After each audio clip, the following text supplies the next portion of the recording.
Alright, so here's our first row, and unfortunately for me, and lucky for you, this is going to be kind of a complicated first row, so you're going to get to see a bunch of different things I'm going to have to do to get this straight. So first of all, I have 3 planks laid out. So after these 3 pieces, we come to the door. So I'm going to have to cut a piece to fit underneath the trim of the door itself.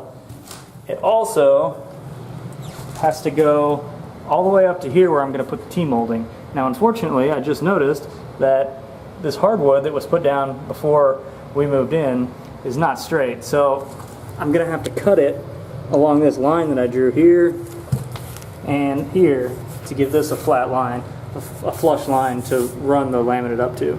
So in addition to around the door work I'm going to have to do, the wall itself isn't straight, so I'm going to have to trim a little piece off this first row to get it flush and straight. After that, I also have to trim the first row down because when I get to the other side, the amount of rows of this flooring that I'm going to put down would leave me with too small of a sliver. And the way that you do that is you measure the width of the room and then you divide by the width of one of these planks. So the width of this room was 157 inches and this plank is 7.64 inches wide. So you divide that out, it tells me that there's going to be 20 rows or 20.19 rows. Well, I can't get to the end and have 0.19 pieces of a row because it would look bad and it's not structurally stable. So the way you fix that is the first row gets cut in half lengthwise. That way, when I get to the other side, I'll have more than half of the board at the end. So all of that combined is going to take me a little while to get everything straightened out, but once I do that, you'll see the finished product.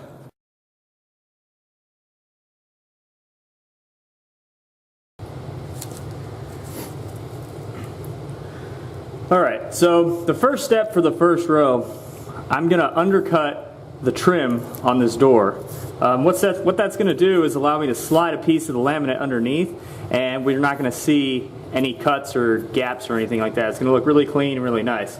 So the way that I'm going to do that is I'm just going to take a piece of scrap laminate that I have from before and lay it on top of a piece of the underlayment, and then I'm going to take my Dremel oscillating tool to cut out that height, and that's going to give me the template so that I know that I'm not cutting too high. We're going to cut all the way around, and then when we get to the wood, I'm going to stop right here because I'm not messing with the hardwood at all. I'm just cutting out the part for the laminate. Alright, so just see how easy this is. Now I'm actually using the metal blade for this. It's actually already chipped, but I'm using this in case there's any nails that were put in down here so it can cut through those rather than the wood blade. Alright.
Alright, so I'm going to pull back the underlayment, pull out the little pieces.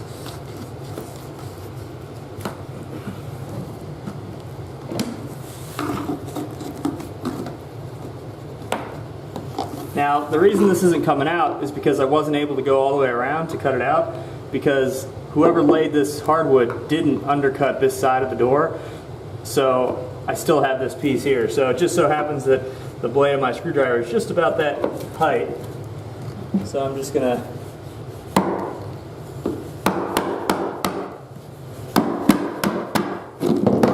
break that piece off. Use this to get the rest out.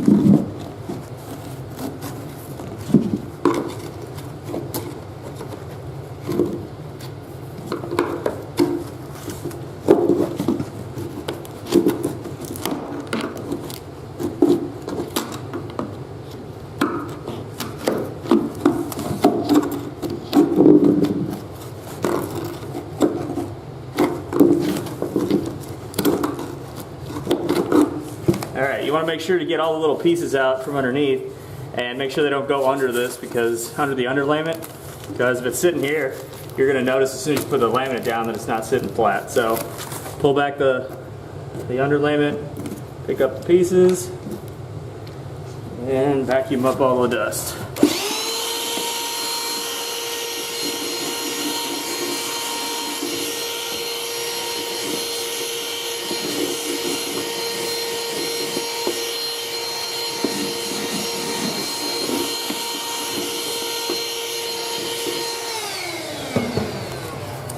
Alright, so now when I go to put the real piece in, it's going to slide right under here and you won't be able to see a gap. Same thing all the way up to where we're going to put the T-molding.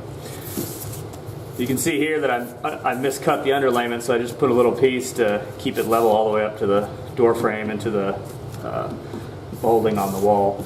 The next step here is I need to cut this piece and the other piece on the other side of the door flush so that I have an even gap when I go to put the T-molding in to transition from the laminate to this hardwood. So I used the square, my roofer square, and I drew a line even with this piece, and I'm just going to use the same Dremel tool and cut off this little bit right here.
Alright, so now we have a nice flush line.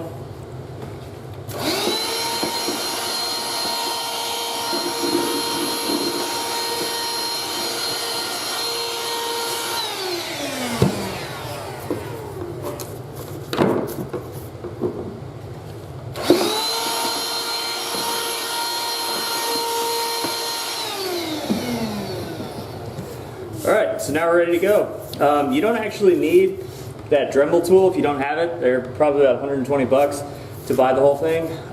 You can buy a special blade that does this. It would just be by hand, kind of like a saw. You could even use a hacksaw blade if you wanted to, if you didn't want to spend the money on the reciprocating tool. But I'd recommend buying it. It's actually a really handy gadget, little handy tool to have around for doing little things like this.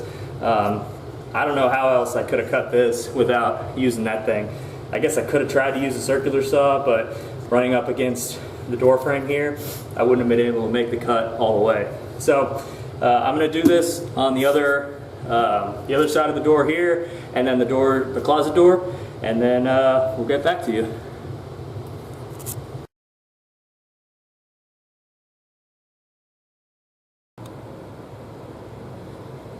Alright, so I have my first 3 pieces laid up against the wall.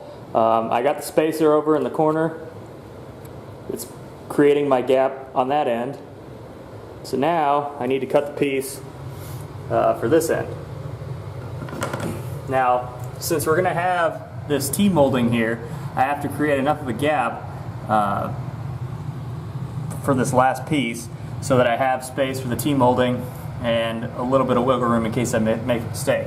So the instructions for the T-molding say 3/16 of an inch on each side of the track, and then the track itself is 1/2 inch, so that's 7/8 of an inch I need to leave over here. So I come over here and my measurement is 26 5/8, so that means I'm going to cut a piece to 25 3/4 for my final piece on the first row.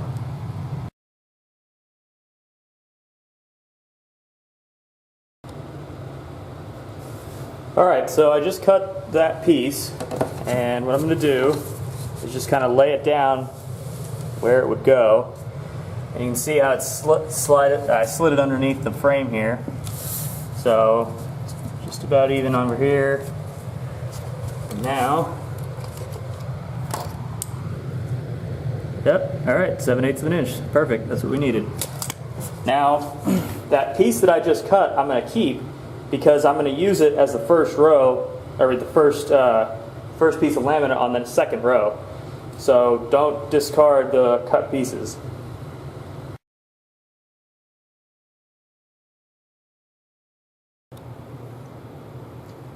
Okay, now that I have my first row set up and ready to go lengthwise, I have the length correct, but now I need to get the width correct. So what I'm going to do is cut each piece down the middle long ways with the table saw.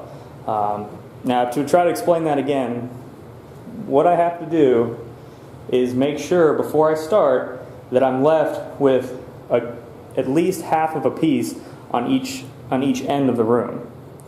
So what I did was I measured the width of the room, which came out to, which I think was 154 inches, and then divided by the width of one of these planks. And that gave me 20.1 inches. So I don't want 0.1 inch of a piece at the very end. So what I'm going to do instead is cut 1/2 of the first row off, and that will leave me with 0.6 on the other side of a piece. So I have a nice thick piece on both ends to keep it structurally sound and to keep it from buckling or breaking later. So now we're going to go down, I'm going to go into the garage, and I'm going to cut every piece lengthwise about halfway. Alright, so now I'm down at the table saw. I have my fence set to 4 inches or 3.5 inches. That's going to cut this about in half, a little bit more, a little bit less, because I'm also going to trim another piece of the edge off later on. One thing you want to make sure you do is to mark the back side of it, so you know which side to cut off, so you don't cut off the wrong side. This is the 7th room I've done, and I've made a mistake in every single room. So I numbered each piece 1 through 4, and then I put an X on the part that I'm throwing away. So that way I know that I'm keeping this section. Now the reason for that is that this is the part up against the wall, and this is the groove that the second row is going to lock into. So if you accidentally cut this piece off, then you're going to have to cut 4 other pieces. So you want to make sure you're cutting the right side of the wood, or of the laminate, off before you start. So I'm going to keep this side, cut off this side. I'm going to run each one through to trim it about in half.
now, as you can see, the piece that I'm going to throw away is a little bit skinnier than the piece I'm keeping, just because I want to have a little more width, a little more girth on this first piece. So this is the first piece that I'm keeping, and this part we're just going to throw away.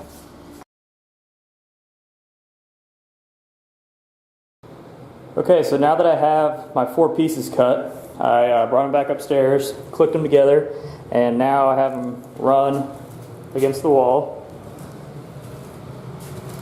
And it brings us to this piece underneath the door.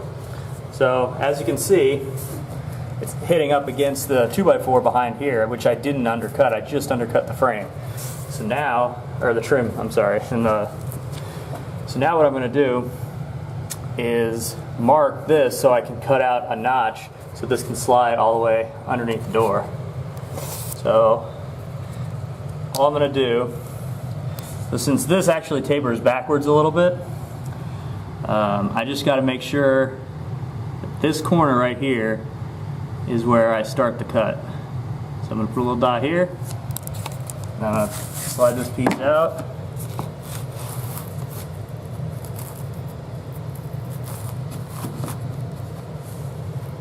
Okay, push this up against the wall as close as I can get it, and come back. Alright, so since I want to be able to, don't want to see this anymore, I'm going to put a little mark, you can see, right here, right where the piece of trim starts against the frame. So as you can see, I have a mark here, and I have a mark here. So I'm going to cut out this little section so I can slide it underneath.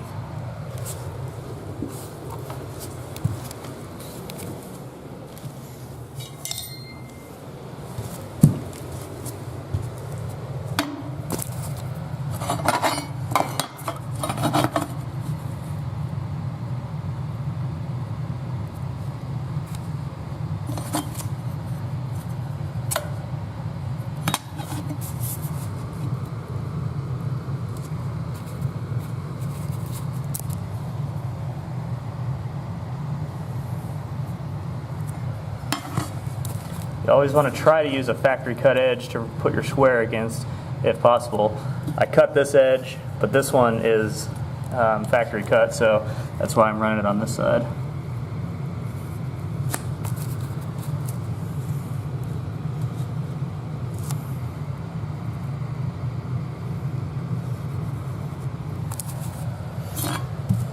Alright, so now I'm going to notch this piece out with the table saw, and I'll come back and slide it in place.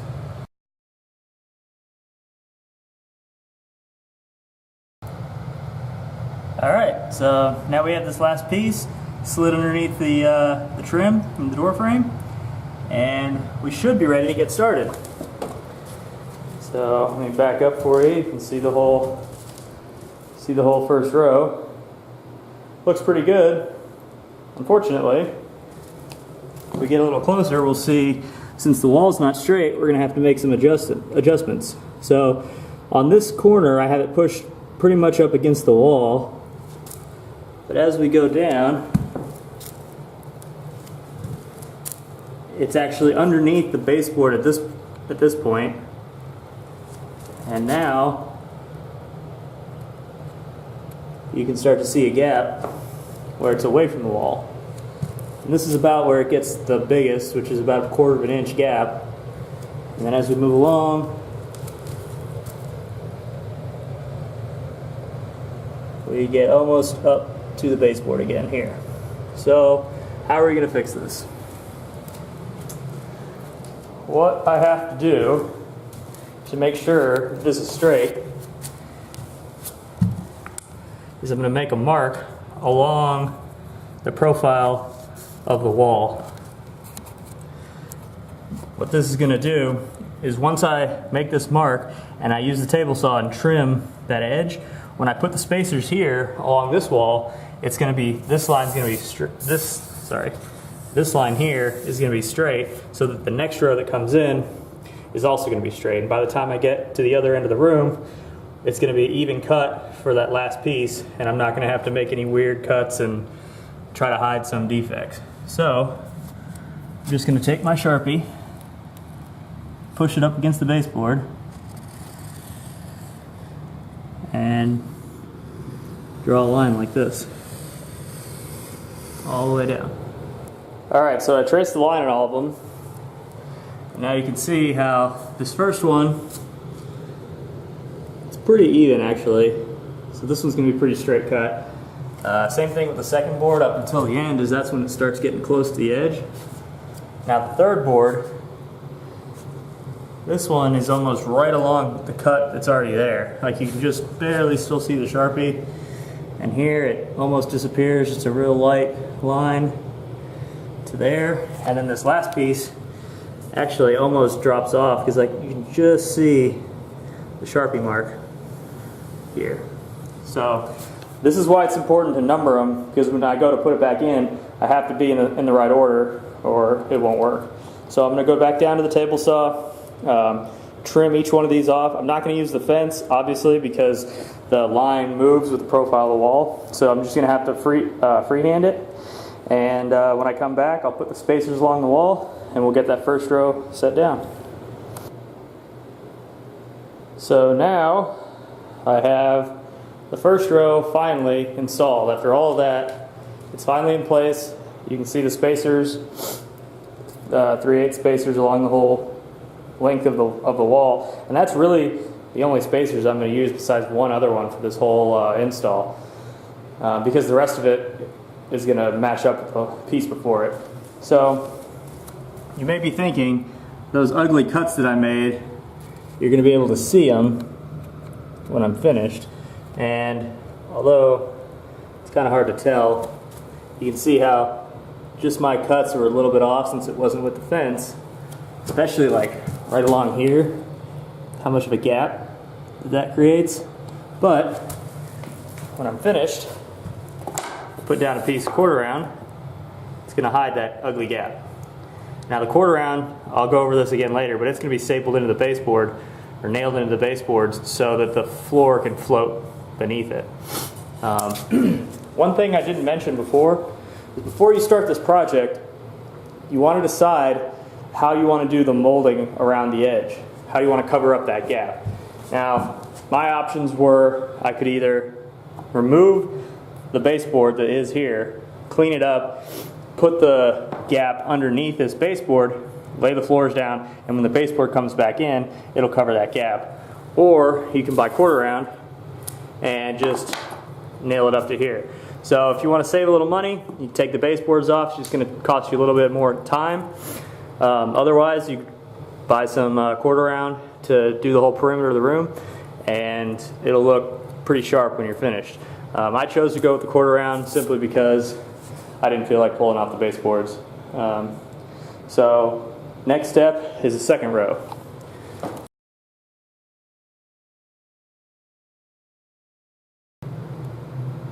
Alright, so I put down all the underlayment. I actually did the entire room in underlayment. You can just do one piece at a time if you want to. This is such a small room that I just kind of got in a rhythm and got it all put down. So I overlapped it along the walls, as you can see, but later on I'm going to go back and cut that with a utility knife to get that gone, get the edge gone, and it'll be hidden by the quarter round. Now you want to run the underlayment parallel to the way your boards are going to run. And then I also didn't mention that you want to make sure that if you use one of the combination underlayments like I did, that the vapor barrier is down and the foam is up. It's not as important on wooden subfloors like this is, but if you're going to use if you're going to put it down on concrete, you really want to make sure that vapor barrier is there to keep any moisture from coming up and ruining your floors from underneath. So I forgot to mention that earlier, so I just wanted to cover the underlayment a little bit more. And now I'm going to start putting down this second row.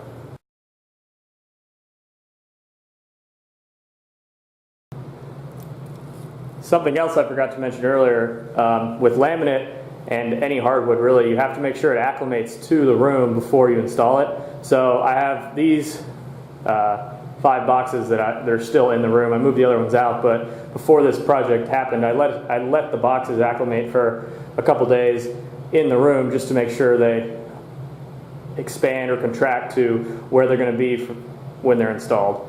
And then I also opened up all the boxes that I'm going to use after they were acclimated. You're supposed to acclimate it with the box closed and sealed, but when I'm installing it, I'm going to be pulling from multiple boxes just in case every box has a similar pattern.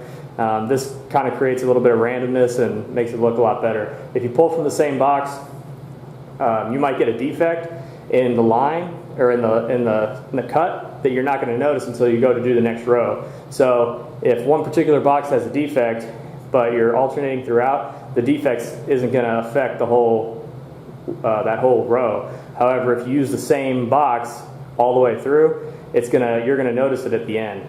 So pick from different boxes, make sure it's acclimated, and then before you get started.